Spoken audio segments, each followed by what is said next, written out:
말씀하시기 바랍니다. 뭐 간단하게 두 개만 말씀드리겠습니다. 제가 국방이 있으면서 뭐 청장님도 그러시겠지만 공부해야 될 게 너무 많고 공부를 해도 모르는 것들이 많은데 그 중에 제일 어려운 게 미사일인 것 같습니다. 근데 뭐 전차나 비행기 이런 건 그래도 대충 좀 하겠는데 미사일은 참 어렵더라고요. 근데 군과 그렇게 큰 지식이 없는 국민들도 가장 들으면 뭔가 좋은 것 같은 느낌의 것이 뭐 패트리어트입니다. 그래서 패트리어트 GM 티탄에 대한 얘기를 하나 좀 드리려고 그러는데요. 이 사건을 말씀드리려는 게 아니라 이것에 관련한 제도를 좀 청장님께 말씀드리려고 하는 겁니다.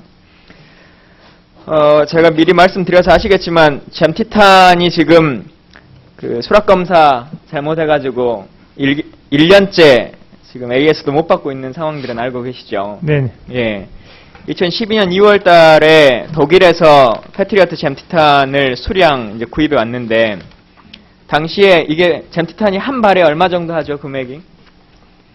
한 발에 제가 거의 19억 정도. 예, 한 20억 가까운 금액이 한 발당 20억인데 방사청 직원이 가서 수락 검사를 하러 독일까지 가셨어요. 그래서 뭐 그렇게 많은 숫자, 몇백 개도 아니고 100개 이내의 숫자에 한 발에 20억이 넘는 제품인데 이걸 어떤 식으로 검사를 하셨는지 잘 모르겠습니다만은 사람이 하는 일이니까 뭐 놓칠 수도 있을 겁니다. 근데 거기서 일단 제품의 하자를 발견하지 못해 놓으니까 무상 AS를 받을 수 없는 상황이 일단 초래됐습니다. 그래서 한국으로 들어왔어요. 근데 들어와서 이제 공군에다가 전달을 해줘야 되는데 문제는 이제 AS는 이거였죠. 결함 핀이 돌출되어서 나와 있는 상태입니다. 이 패트리어트 탄에서. 방사청 직원이 공군으로 이 물건을 배달을 한 이유는 그냥 택배회사 직원처럼 가져다 준 게 아니라 이것에 대한 것을 최종적으로 검토하고 공군이 어떤 일들을 잘 할 것인지에 대한 것을 체크하는 것인데 이걸 받았을 때 공군 직원이 이게 튀어나왔네? 그리고 20억짜리 이 제품을 망치로 쳐버렸어요. 측면으로 튀어나와 있는 돌출된 부위를 망치로 쳐버렸어요. 그래서는 이제 불 켜주십시오. 그래서 일단 독일에서 AS가 무상으로 안 되는 것은 넘어왔는데 만약에 저 상태만 그대로 공군에 갔을 때 다시 한번 깠을 때 발견을 했으면 유상으로는 AS가 가능합니다. 근데 저 20억짜리 제품이 독일에서는 우리가 만들었긴 정상 제품일 때 AS를 해주는 거지 유상이든 무상이든 너희들이 이렇게 쳐버렸는데 이 최첨단 제품을 망치로 두드려 버렸는데 이걸 어떻게 처리를 해주냐 해가지고 지금 독일에서 거절했죠. 예. 예. 그래서 이 MT탄이라고 하는 것이 원래 미국에서 가지고 있던 탄을 ATM 탄을 개조해서 쓴 거기 때문에 그러면 미국으로 탄을 AS를 맡겨야 되겠다 해서 다시 이것도 FMS로 통해가지고 하는데 아직도 확정되진 않고 있습니다. 지난 2월 달에 발생된 사건인데 거의 2년이 가까이 지나도록 이 탄을 수리를 못하고 있는 상태고 미국이 어느 금액에 어떻게 수리를 해주겠다는 것조차도 지금 답을 정확히 주지 않고 있는 상태인데요. 뭐 이 두드렸던 사람이나 뭐나 이것을 문제 삼자는 것이 아니라 방사청이 하셔야 될 업무에 대해서 많은 순간 태만한 거다 라고 하는 겁니다.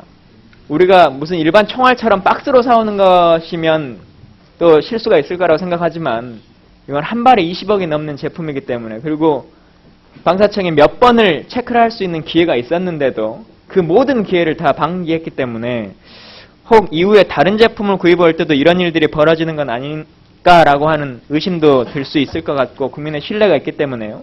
청장님이 이후에 다시 한번 잘 체크해 주시면 좋겠습니다. 예. 예.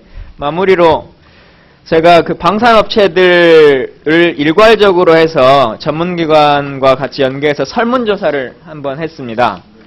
설문조사서는 제가 종합국감 때 쭉 정리를 해서 책자로 나눠 드릴 텐데요. 그 중에 몇 가지만 좀 말씀드리고 싶어서 드립니다. 일단 기본적으로 청 개천 후에 체계에 대해서는 대부분 긍정적인 효과는 높았습니다. 이게 5.5에서 6점 정도가 높으면 그래도 긍정적으로 볼 수 있는 평균이었는데 투명성 향 정도 나왔습니다. 효율성은 6.4, 전문성은 6.3, 뭐 이 정도로 평가가 됐는데요. 방사청 직원들의 전반적인 만족도는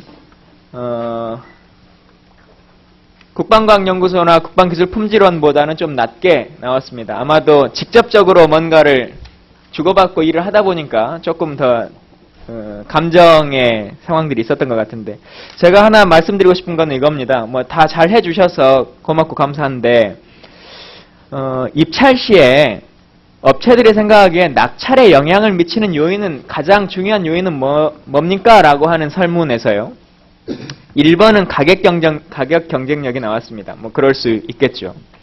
근데 2위는 입찰 정보 수집, 3위는 부처의 입장, 4위가 생산 경험, 5번이 제품의 우수성으로 나왔습니다.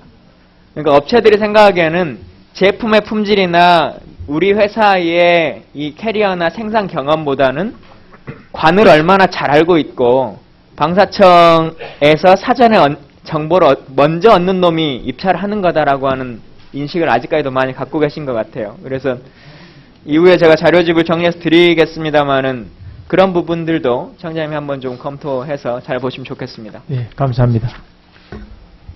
예, 방금 망치로 때려가지고 고장난 게 몇 발이 있습니까?